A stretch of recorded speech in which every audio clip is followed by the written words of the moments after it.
Hoy estamos iniciando una nueva serie, una serie que se llama El Rey que vino y que vendrá. Hoy estamos conmemorando el Domingo de Ramos. Es el domingo que celebra y que recuerda la entrada triunfal de Jesús a la ciudad de Jerusalén. Con eso se inició la última semana de la vida de Jesús en la tierra. Él entró a Jerusalén el domingo y el siguiente domingo fue que Él resucitó de la tumba. Y tantas cosas sucedieron durante esa semana. Por eso esta serie nos estará hablando. Hoy hablaremos de la entrada triunfal, la próxima semana de la resurrección, y la tercera semana estaremos aprendiendo acerca de los últimos tiempos y de su segunda venida, porque tenemos un rey que vino, pero que seguimos esperando a que regrese. Amén. Hoy te voy a invitar a que vayamos directamente a la palabra en el libro de Mateo, capítulo 21. Vamos a leer de corrido un pasaje que se refiere a la entrada triunfal de Jesús a Jerusalén, y quiero que lo leamos de corrido porque ahorita nos vamos a regresar y lo vamos a analizar, vamos a estudiar uno por uno cada uno de los versículos que están ahí en Mateo capítulo 21, versículo 1 y hasta el 17. Dice: cuando se acercaba a Jerusalén y llegaron a Betfagé, que era una comunidad, una ciudad pequeña en esa área, al monte de los olivos, Jesús envió a dos de sus discípulos y les dijo: vayan a la aldea que tienen ante ustedes. Ahí encontrarán una burra atada junto con un burrito. Desátenla y tráiganmelos. Si alguien les dice algo, respóndanle: el Señor los necesita, luego los devolverá. Esto sucedió para que se cumpliera lo dicho por el profeta: digan a la hija de Sión, tu rey viene a ti, manso y sentado sobre una burra, sobre un burrito, hijo de animal de carga. Los discípulos fueron e hicieron tal como Jesús les mandó. Trajeron la burra y el burrito, pusieron sobre ellos sus mantos y él se sentó encima. La multitud, que era muy numerosa, tendía sus mantos en el camino, y otros cortaban ramas de los árboles y las tendían en el camino. Por eso se llama Domingo de Ramos. Tanto los que iban delante como los que iban detrás aclamaban y decían: Hosana al Hijo de David. Eso es muy importante y ahorita vamos a ver por qué. Bendito el que viene en el nombre del Señor, hosana en las alturas. Eran los cantos que se escuchaban mientras Jesús pasaba en medio de ellos. Cuando Jesús entró en Jerusalén, todos en la ciudad se conmocionaron y decían: ¿quién es este? La multitud decía: este es Jesús, el profeta de Nazaret de Galilea. Acto seguido, siguiente acto público ya dentro de Jerusalén.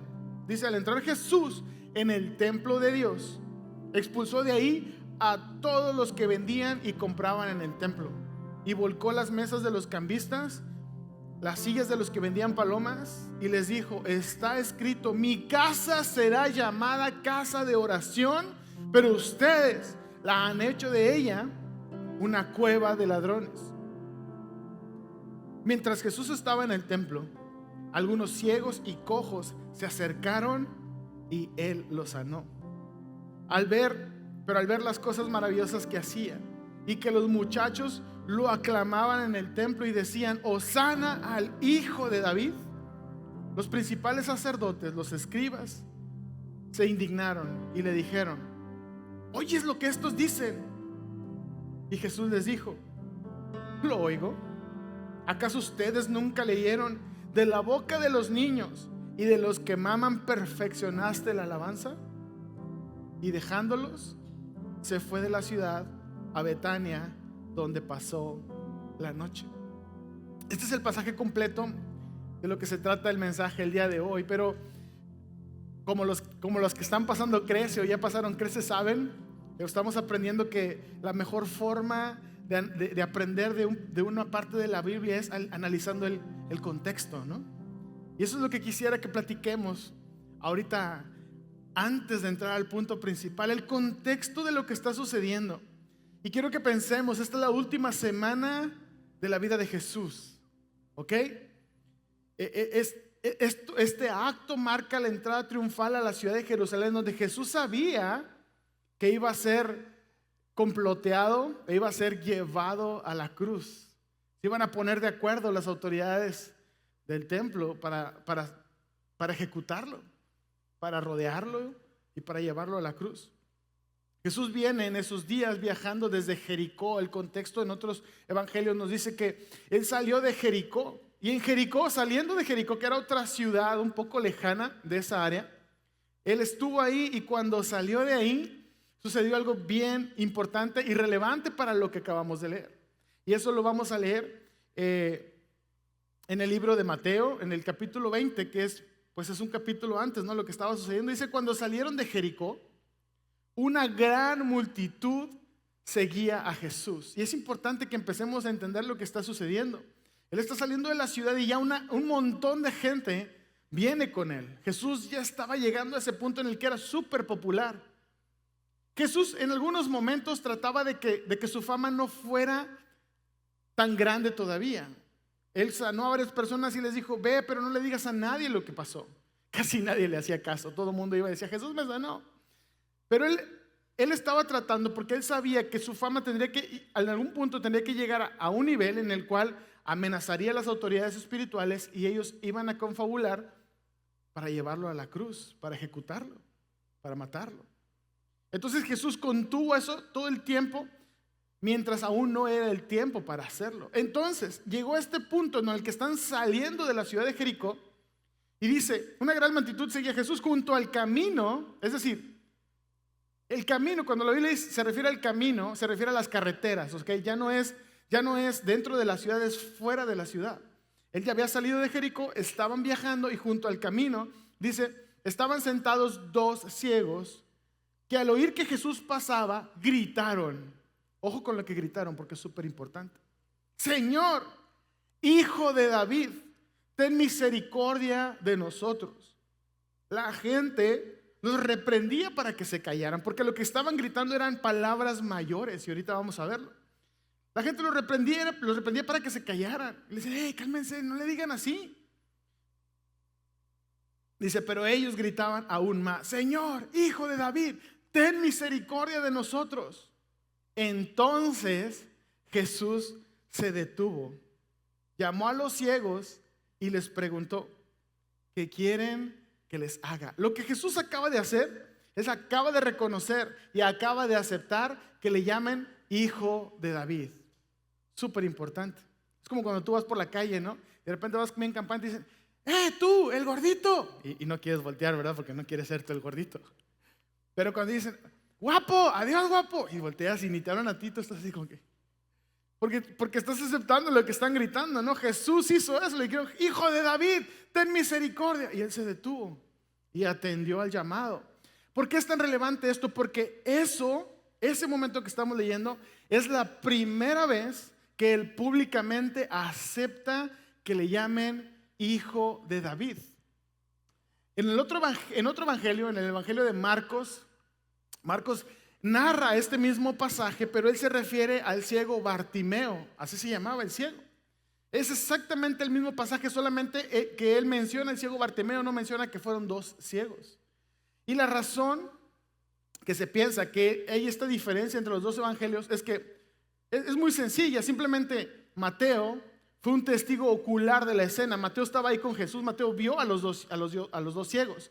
Marcos no era un discípulo de Jesús, no estuvo presente en la escena. Marcos fue un creyente que se convirtió tiempo después. Marcos servía a Pablo y servía a Pedro. Entonces la investigación de él fue la que lo llevó a escribir el evangelio de Marcos, pero él no estuvo ahí.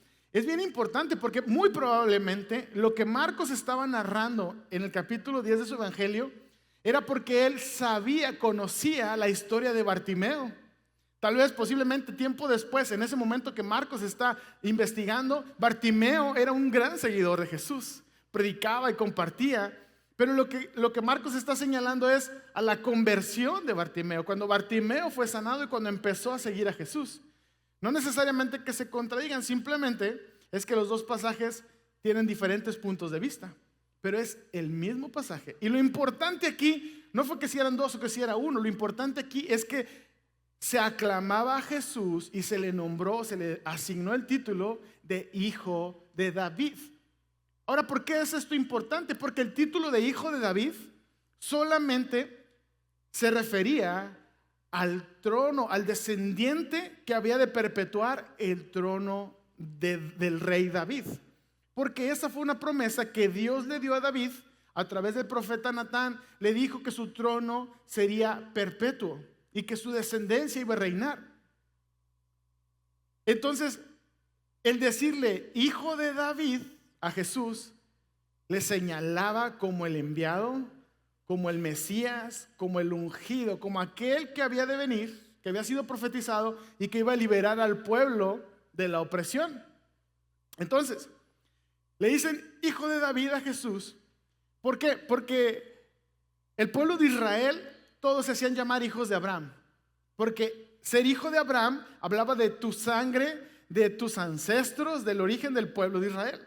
Y todos los hombres, todos los que eran parte del pueblo de Israel podían ser llamados hijos de Abraham, pero solamente uno podía haber sido llamado el hijo de David. Lo que técnicamente significa el título de hijo de David es exactamente lo mismo que decir que Jesús habría de ser el rey supremo y el rey definitivo. Entonces lo que el ciego Bartimeo, lo que el ciego y su amigo, el otro ciego, le estaban diciendo es: rey supremo, rey definitivo, le estaban gritando. Jesús se detuvo y dijo: sí, díganme qué puedo hacer por ustedes. Y es la primera vez que públicamente él reconoce que él es el rey. Todo esto tiene más sentido conforme avancemos en el estudio de este pasaje. Continuando con el contexto, el versículo 1 al 3 narran, dice: cuando se acercaban a Jerusalén, llegaron a Betfagé. Betfagé era una comunidad, una pequeña ciudad muy cercana a Jerusalén, al pie del Monte de los Olivos. Yo lo estuve buscando en el mapa y en realidad esas comunidades siguen hasta el día de hoy. Ahora ya tienen un nombre diferente, pero Betfagé y Betania eran dos comunidades a las afueras de Jerusalén que estaban muy cercanas. En Betania vivían tres amigos, muy buenos amigos de Jesús. Eran Marta, María y Lázaro. ¿Ok? Si tú escuchas Lázaro, posiblemente lo asocias a un acontecimiento muy importante que sucedió. Y es esa la razón por la cual es importante lo que estamos viendo y por qué en esa ciudad está sucediendo lo que está sucediendo. Porque justamente entre Betfagé y Betania, en medio, en el camino, en la carretera, está ubicada, hasta el día de hoy se dice que ahí está, y se señala que ahí está la tumba de Lázaro. Y si recuerdas, Lázaro, el hermano de Marta y María, enfermó, muy amigos cercanos. Jesús visitaba muy seguido Betania y el área porque tenía amigos cercanos ahí se hospedaba, ahí lo atendían. En una de las ocasiones Lázaro cae enfermo. Jesús no estaba en la ciudad y Lázaro muere de la enfermedad. 3 o 4 días después Jesús llega y una de las hermanas de Lázaro le dice: Señor, si tú hubieras venido, mi hermano no hubiera muerto. Y Jesús le dice: ¿no te he dicho que si crees, verás la gloria de Dios? Acto seguido, Jesús va a la tumba, le dice: llévenme a la tumba. Va a la tumba. El funeral de Lázaro había traído mucha gente porque Lázaro era muy querido. Gente de Betania y gente de Betfagé estuvieron ahí.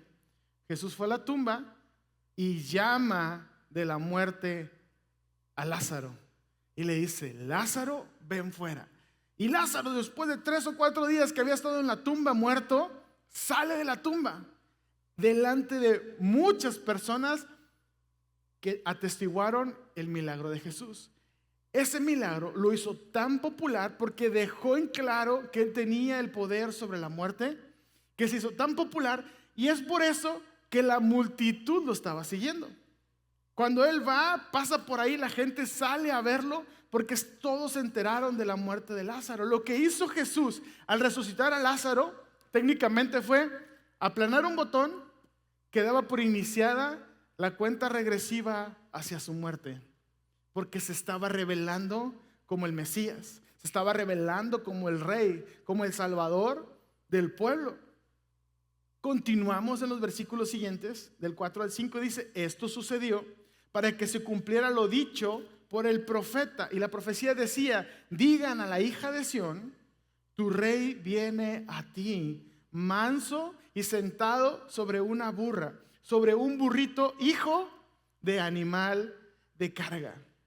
En ese momento, cuando está sucediendo todo eso, los discípulos empiezan a darse cuenta poco a poco, hey, esto ya está avanzando y se está concretando algo que no se había concretado antes. Jesús siempre había tratado de mantener un perfil bajo, no negar, y ahorita lo vamos a ver, no negar lo que era, pero sí que no se supiera tanto. Ahora abiertamente lo está haciendo. Y ellos sabían de la profecía que acabo de leer, porque la profecía obviamente venía en el Antiguo Testamento y ya la conocían. Dicen, a ver, el Señor se está subiendo un burrito y está entrando aquí. Esto quiere decir algo. Él es el rey que habíamos estado esperando. Él es verdaderamente el Mesías. Y yo puedo imaginar como algunos de ellos empezaron de que, ok, esto o es que Jesús va a entrar, va a tomar el trono, va a correr a Roma y se va a declarar rey y todo va a ser felicidad, o lo van a matar. Las autoridades lo van a aplastar y junto a él a nosotros también. Ellos sabían que una crisis estaba empezando en ese momento. Sabían que las cosas iban a poner tensas y que ya iba a ser cosa de muere o vive. Ellos empezaron a reconocer eso. Sin embargo, fueron obedientes a las instrucciones de Jesús. Sabían que o Jesús tomaba el reino o el reino lo tomaba a él y a ellos también. Continúa el versículo 6, dice, los discípulos fueron e hicieron tal como Jesús les mandó. Trajeron la burra y el burrito, pusieron sobre ellos sus mantos y él se sentó encima. Ojo con lo que sigue, dice, la multitud, que era muy numerosa, tendía sus mantos en el camino y otros cortaban ramas de los árboles y las tendían en el camino. Tanto los que iban delante como los que iban detrás aclamaban y decían, Hosana al Hijo de David. Bendito el que viene en el nombre del Señor, Hosana en las alturas.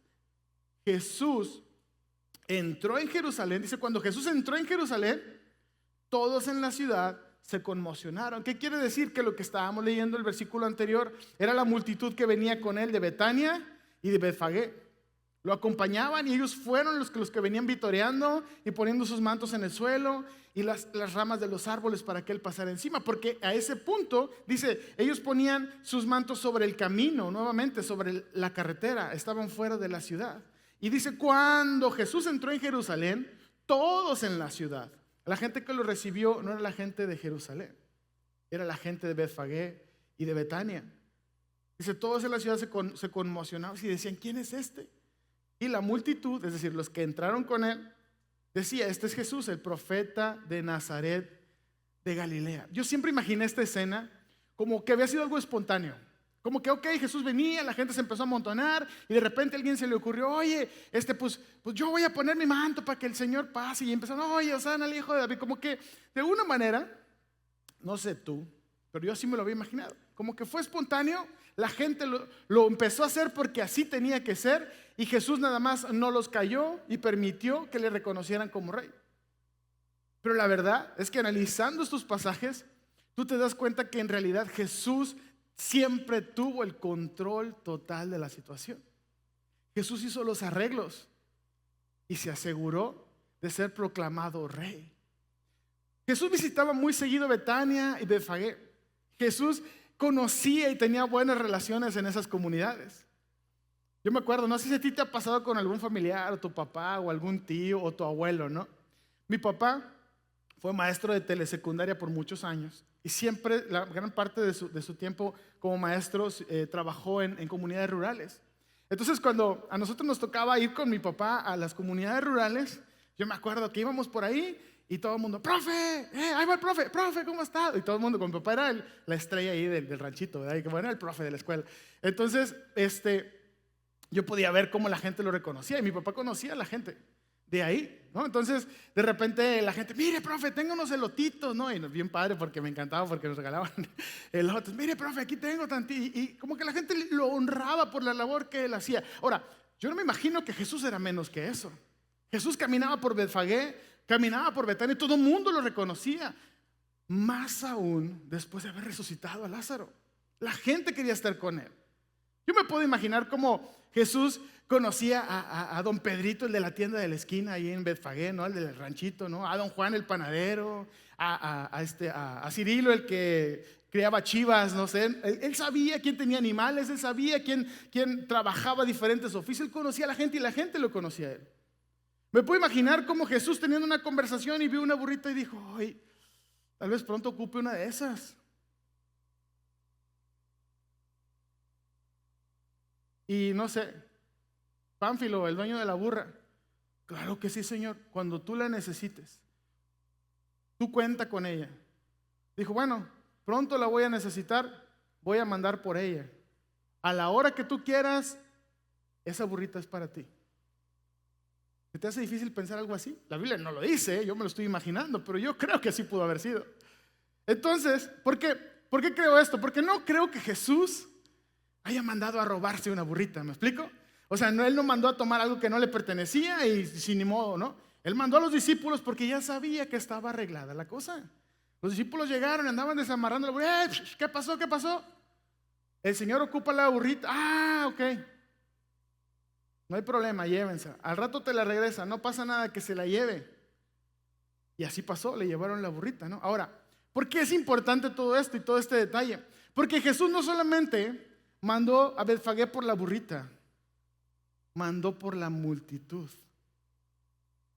Cuando se supo que el Señor estaba cerca, se activó y todo el mundo quería estar cerca de él. Entonces todo el mundo dijo, oye, llévese la burrita, pero ahorita los alcanzo. Dijo Pánfilo, el dueño de la burra. Iban caminando, ¿para dónde van? El Señor anda aquí cerca. Y se empezaron a salir todos de sus casas y la multitud se hizo grande y alcanzaron al Señor. Cuando el Señor se estaba subiendo a la burrita ya estaba rodeado de personas, porque era el que había resucitado a Lázaro. Yo lo vi, decía la gente. Yo vi, Lázaro se había muerto y él lo sacó de la tumba. Entonces lo empezaron a aclamar. ¿Qué era lo que Jesús estaba haciendo? Jesús se aseguró de entrar a la ciudad siendo declarado rey lo más notoriamente posible. Él sabía lo que iba a suceder. Él siempre tuvo el control de todo. Ahora, si tú has visto una película, una caricatura, has visto un cuento, tú sabes que los reyes cabalgan ¿sobre qué? Sobre caballos, sobre un corcel blanco, sobre un percherón, ¿no? Sobre lo mejor. El animal más hermoso es el que cabalga el rey. Pero Jesús venía entrando como rey sobre un burrito. ¿Quién cabalga un burrito? Sancho Panza nada más, ¿no? O sea, el Don Quijote andaba en un caballo y Sancho Panza andaba en un burrito, ¿no? ¿Quién cabalga en un burrito? Yo te pregunto. Los burritos son animales de carga. Los burritos están para servir a los hombres. ¿Quién cabalga los burritos? Los sirvientes. Y aquí Jerusalén está recibiendo un rey montado en un burrito, un rey que al mismo tiempo es un sirviente. Qué hermoso contraste.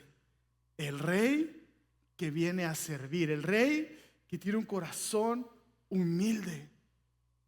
Jesús en los evangelios fue descrito como enormemente sensible, compasivo. Jesús era amoroso. Jesús era misericordioso y hasta tierno en muchas ocasiones. Pero nunca hubo en Jesús una falsa modestia. Cuando Él era nombrado Hijo de Dios, Él no lo negaba, Él lo recibía. Cuando Él fue aclamado Rey, llegado el tiempo, Él lo aceptó en público. Porque Él no iba a negar su naturaleza. Él estaba listo para ser declarado así, porque a eso vino a este mundo. Entonces Jesús viene y se encarga de haber sido declarado rey lo más ruidosa y escandalosamente posible, lo más notoriamente posible, porque lo que él venía a hacer era confrontar a Jerusalén y a las autoridades de Jerusalén. Jesús no iba a ser un rey que se iba a escabullir por la puerta de atrás. Jesús era el rey que habían estado esperando por siglos, el libertador, y él se aseguró de que fuera como tenía que ser. Lo que Jesús estaba haciendo era dejar bien claro que Él era el verdadero rey. Jesús estaba diciendo, en otras palabras, yo soy el rey, coróname o crucifícame. Pero yo no voy a venir a hacer las cosas a la mitad. No hay un punto medio. O me coronas y me haces rey, o mátame, llévame a la cruz. Y esa era la naturaleza confrontativa de lo que Jesús estaba haciendo. Por eso Él vino como un rey, con un corazón humilde, pero como un rey, como el Rey de Reyes y Señor de Señores. Por eso dice, y me encanta que dice en Jerusalén, todos en Jerusalén se quedaron, ¿quién es este? Preguntaron. Y la multitud se encargó de presentarlo. Él es el rey, Él es el profeta de Nazaret. Me encanta que la profecía dice, el rey viene a ti. Me encanta que está conjugado en verbo presente, porque la profecía muy bien pudo haber dicho, el rey vendrá a ti, el rey que ha de venir a ti, o el rey que vino o que ha venido, pero dice, el rey viene a ti. Escucha esto, el rey sigue viniendo a ti. No vienes tú a Él, Él viene a ti. Aún en su esplendor, en su poder, en su autoridad, Él sigue teniendo el corazón humilde de seguir buscándote a ti. Tú piensas que te estás acercando a Dios, eso no pasa. Dios se acerca a ti. Tú vienes buscando a Dios, no, Dios te está buscando a ti. Él es el rey que se asegura de que sepas que Él es rey. Y así como se presentó a Jerusalén, se sigue presentando a cualquier persona. Si tú te acercas a Él buscando dirección, sanidad, provisión o simplemente una bendición, Él te dice, está bien, yo te puedo dar eso, pero puedo hacer mucho más que eso. Puedo ser tu consolador, puedo ser tu amigo, puedo ser tu consejero, puedo ser tu proveedor, pero no voy a hacer nada de eso sin primero ser tu rey. Por eso Él viene siendo declarado abiertamente rey y diciéndole a Jerusalén, crucifícame o coróname. ¿Voy a ser tu rey o no voy a hacer nada? Y es lo mismo que el Señor sigue haciendo hasta el día de hoy. En la palabra de Dios hay una declaración que, por decirlo menos, es terrible, es aterradora. Y la encontramos en Apocalipsis capítulo 3 versículos 15 y 16. Dice, pero como eres tibio y no frío ni caliente, te vomitaré de mi boca. Es decir, el Señor está siendo claro, coróname o crucifícame. No hay medias tintas.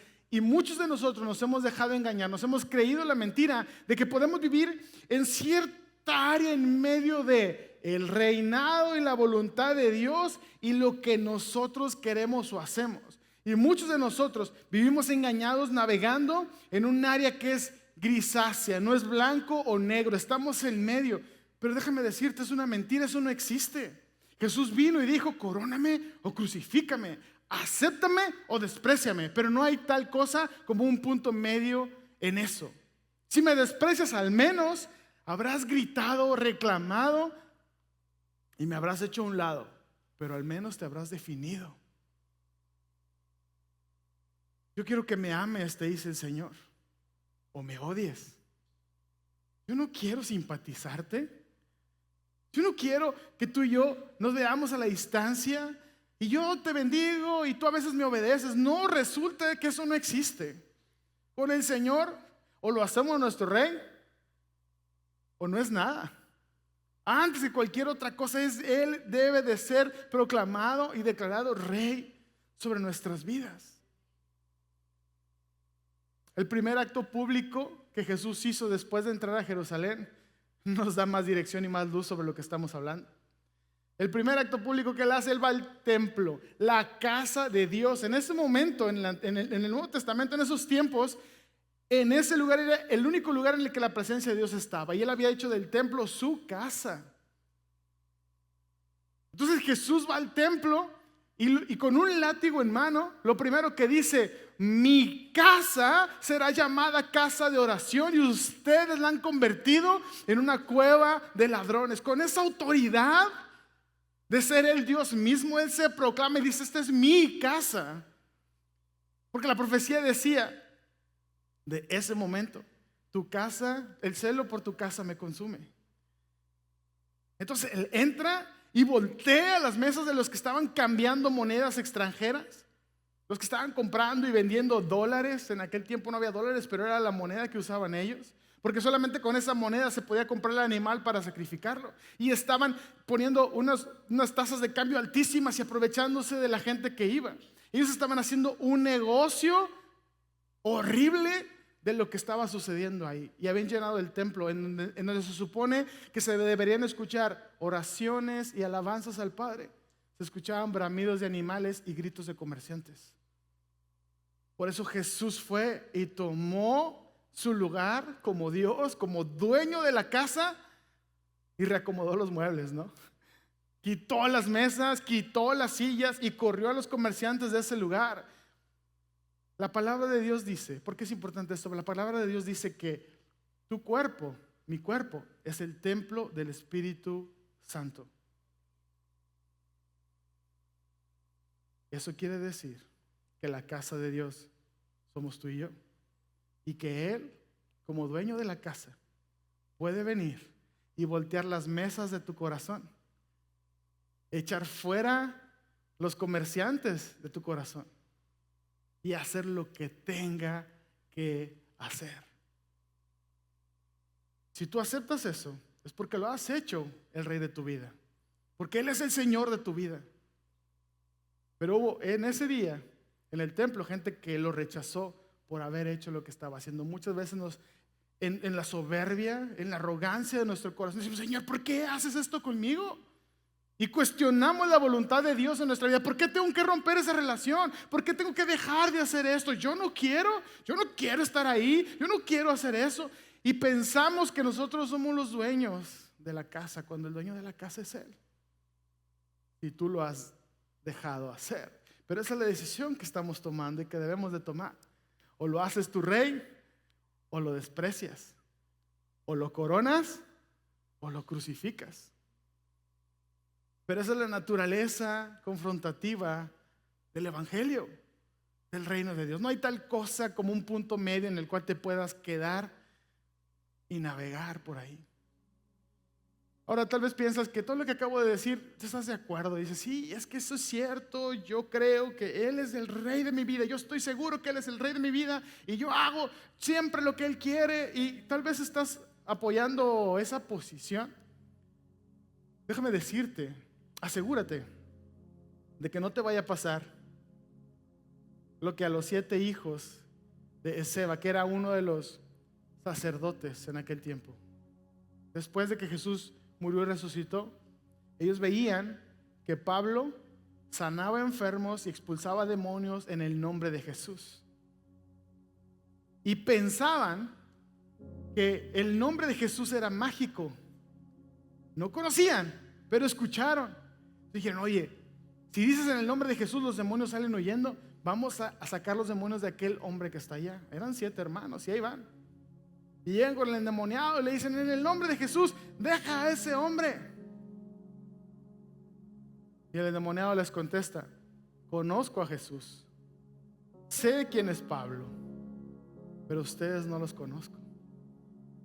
Y los atacó, los golpeó, los humilló, literalmente los hizo garras, porque los desnudó, los atacó tan fuerte que los desnudó y los envió golpeados, derrotados y humillados.